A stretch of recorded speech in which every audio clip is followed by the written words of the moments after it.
very nice and reputed program of Pravarta Academies. Today they have arranged the program of awarding for the student of 10 who have just or recently passed their academic 10 years on such a very reputed program. My friend,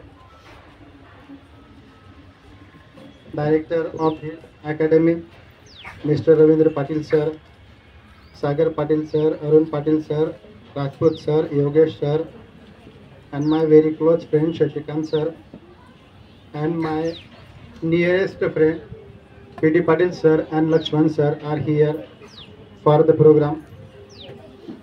Just yesterday, because of one event, Shashikant sir and I met there, and he told me that we have arranged such awarding program for the student of 10 on behalf of my academy, and so you have to come.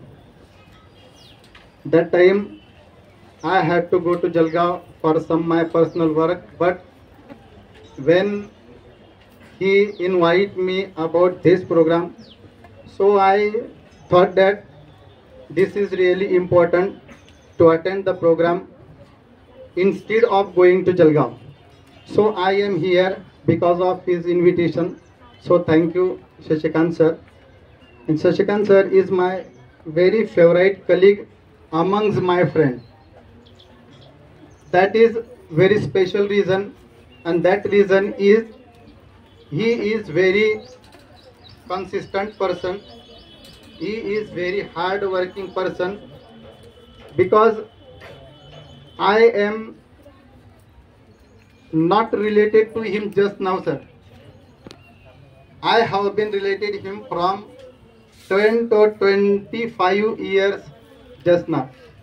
So I know him very keenly, very closely, and how he is work hard for the student. That such institution is very important in Dharangaon,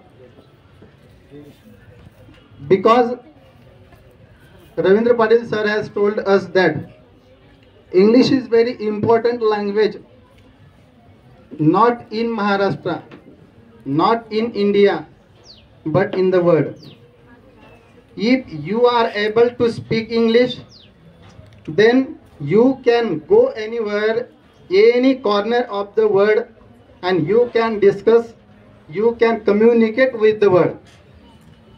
असं English लँग्वेजचं महत्त्व आहे, आणि ते देण्याचं काम Shashikant Patil sir अनेक वर्षांपासून आपल्या धरणगाव शहरामध्ये करतायत. त्यांची कन्सिस्टन्सी, सातत्य खूप महत्त्वाचं आहे. ते या क्षेत्रामध्ये टिकून राहिले.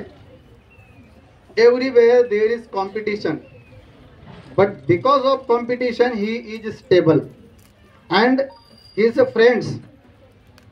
माणसाच्या पाठीमागे जे गायडन्स आहे ते योग्य माणसाचं पाहिजे सर. योग्य माणूस जर प्रॉपर गायडन्ससाठी राहिला तर माणूस व्यवस्थित दिशेने चालत असतो.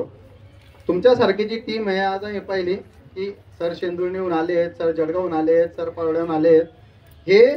हे मालेगाव, अरे बापरे, मालेगाव, धुळे इथून आज या प्रोग्रामसाठी आलेले आहेत. म्हणजे हे टीम स्पिरिट आहे, आणि टीम स्पिरिट असल्यामुळे you are very successful person. आणि तेच सक्सेस झाले नाही तर त्यांनी अनेकांना सक्सेस मिळवून दिलं. Behind every successful person there is a woman असं म्हणतात इंग्लिशमध्ये. आणि मॅडमांकडे पाहून मला ते वाटतं की शशिकांत सरांना जे यश मिळालंय, खरं म्हणजे ते लग्नाच्या आधीपासून त्यांची ही अकॅडमी होती, कारण मी त्यांच्याशी खूप आधीपासून जोडलेलो आहे. पण लग्नानंतर जी ग्रीप त्यांनी पकडली आहे ती मॅडमांमुळे पकडलेली आहे. कारण कसं आहे, माणूस असा प्राणी आहे की एकदम चंचल आहे. त्याचं तोंड जिकडे फिरलं तिकडे तो चालला जात असतो. पण शशिकांत सर स्टेबल राहिले, पण त्यांच्यापेक्षा स्टेबल राहण्याचं काम मॅडमांनी केलं, आणि त्यांनी अकॅडमी खूप छान पद्धतीने सांभाळली. आणि त्यामुळे आज आपण सगळेजण या ठिकाणी आहेत. या छोट्याशा गावामध्ये मी इंग्लिशचा टीचर आहे, आणि सगळ्यांना माहिती आहे की मी इंग्लिश शाळेमध्ये कशा प्रकारचं शिकवतो. तर मला सुद्धा इंग्लिशबद्दल खूप वाईट अनुभव येत असतात, पण शशिकांत सरांच्या या अकॅडमीमुळे खूप खूप मुलांचे जे प्रॉब्लेम्स आहेत ते सॉल्व्ह झाले. आणि खास करून सर इथं जे मुलं येतात ना ते एकदम कॉमन येतात. एकदम कॉमन म्हणजे असे येतात की ज्यांना मराठी पण वाचता येत नाही. काही विद्यार्थी असे राहतात की ज्यांना मराठी पण वाचता येत नाही.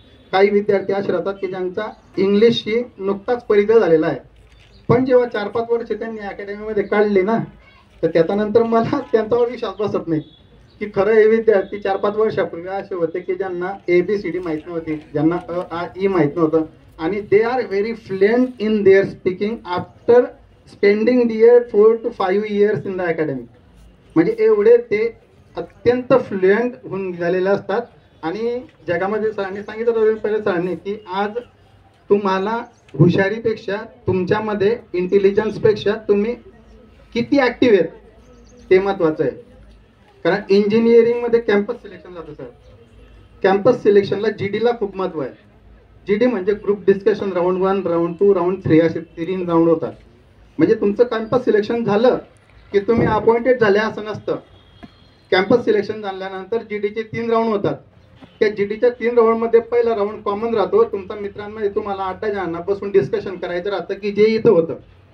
इथं मला सरांनी दाखवला.